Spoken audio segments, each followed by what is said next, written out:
Assalamualaikum warahmatullahi wabarakatuh. Halo teman-teman. Sebelumnya, saya izin memperkenalkan diri terlebih dahulu ya. Nama saya Reza Cynthia. Saya mahasiswi semester akhir dari Universitas Islam Negeri Raden Fatah Palembang. Dibuatnya video ini bertujuan untuk memperbaiki nilai ujian komprehensif saya. Video ini ditujukan kepada Ibu Putri yang sangat cantik. Semoga Ibu menonton video ini dalam keadaan sehat walafiat dan bergembira. Kepada Ibu Putri, selamat menonton. Pada kurikulum Merdeka, dianjurkan untuk mencoba berbagai variasi model pembelajaran agar proses belajar menjadi lebih menarik dan bermakna bagi siswa. Model pembelajaran begitu banyak. Saya bantu sebutkan ya beberapa. Project based learning, cooperative learning, problem based learning, discovery learning, dan direct interaction.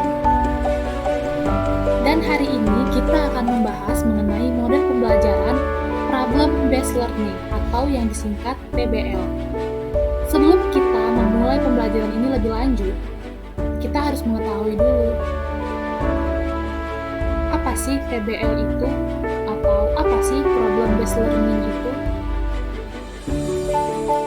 Oke, mari kita jawab. Jadi, PBL itu atau problem based learning itu adalah model pembelajaran yang mengajak siswa berpikir kritis, menganalisis, dan mencari solusi melalui proses inquiry. Guru berperan sebagai fasilitator, bukan sebagai satu-satunya sumber informasi. Atau bisa kita katakan bahwa belajar dimulai dari masalah, bukan dari penjelasan guru. PBL ini berbeda dengan Project Basis Learning yang menjadi basis P5 atau proyek penguatan profil pelajar Pancasila dalam kurikulum Merdeka. Apa sih yang membedakan antara problem based learning dengan project based learning? PBL ini bertujuan untuk menambah pengetahuan baru yang bermakna bagi siswa.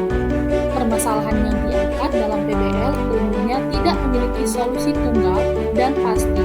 Tiap kelompok siswa mungkin akan menemukan solusi yang berbeda-beda.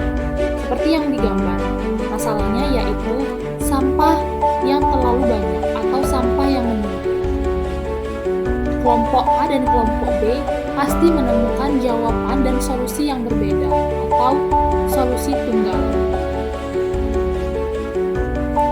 Tidak seperti PJBL atau Project Based Learning, solusi dari permasalahan yang dibahas dalam PBL tidak harus berupa produk atau karya nyata. Cukup dengan ide atau gagasan yang ditulis dan kemudian disampaikan kepada kelompok lainnya.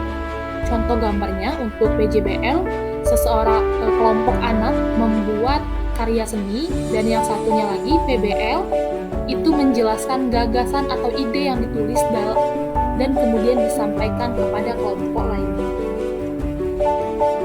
Model PBL ini dapat kita terapkan pada berbagai mata pelajaran, seperti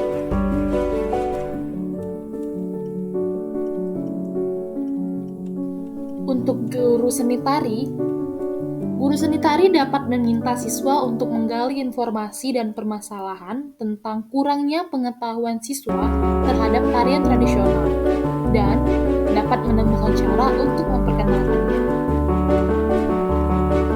Dan untuk guru IPA dapat meminta siswa untuk menyelidiki masalah menumpuknya sampah dari sisa makanan dan menemukan cara untuk mencegah dan menanggulangi dampaknya. Selanjutnya, kita akan membahas mengenai tujuan dan manfaat penerapan PBL. Sebenarnya apa sih tujuan dan manfaat penerapan PBL ini? Yang pertama, yaitu problem based learning ini dapat meningkatkan keaktifan siswa dalam proses belajar. Kedua, permasalahan diberikan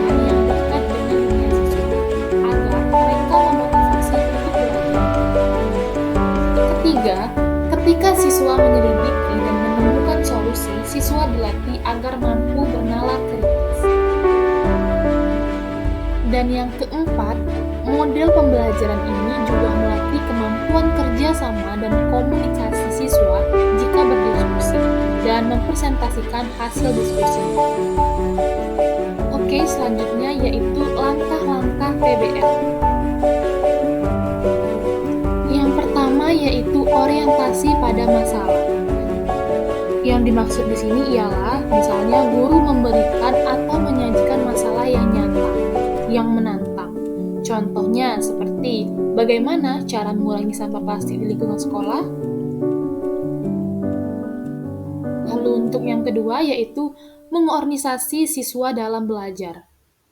Yang dimaksud di sini ialah misalnya siswa dibagi kelompok dan memahami tugas serta tujuan pembelajaran.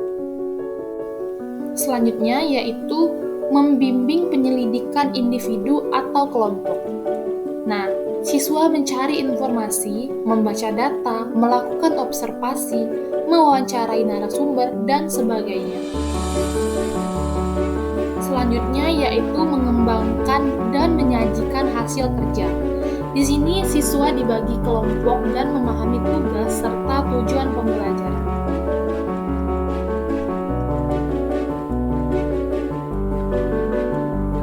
Itulah tadi langkah-langkah dalam penyusunan PBL. Selanjutnya, kita akan membahas mengenai kekurangan dan kelebihan. Jika kalian bertanya, ada nggak sih kekurangan dan kelebihan dari PBL? Tentu ada. Semua model pembelajaran pasti mempunyai sisi kekurangan dan sisi kelebihan.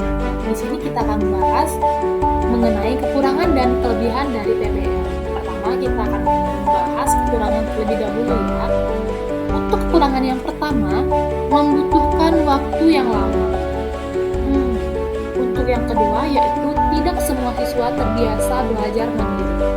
Lalu, guru perlu persiapan masalah yang benar-benar relevan. Dan yang terakhir, bisa terjadi dominasi kelompok tertentu saat diskusi. Oke. Selanjutnya, untuk kelebihannya. Kelebihan dari PBL ini ialah pembelajaran menjadi lebih bermakna dan menarik. Yang kedua yaitu melatih berpikir tingkat tinggi atau HOTS. Dan yang ketiga yaitu siswa lebih aktif dan kreatif. Dan yang terakhir yaitu menghubungkan materi pelajaran dengan kehidupan nyata. Wah, tidak terasa ya kita sudah berada di penghujung video. Semoga apa yang saya jelaskan secara singkat ini dapat bermanfaat bagi teman-teman. Dan jika ada pertanyaan, teman-teman dapat menghubungi saya melalui Gmail saya yaitu rezacintia123@gmail.com atau melalui Instagram saya reza_cynthia. Untuk salah-salah kata, saya mohon maaf. Semoga teman-teman dapat memaafkan kesalahan saya. Dan untuk Ibu Putri, semoga tugas saya ini bisa menjadi perbaikan nilai kompre saya. Saya ucapkan wabillahi taufiq walhidayah. Wassalamualaikum warahmatullahi wabarakatuh. Bye-bye Ibu Putri.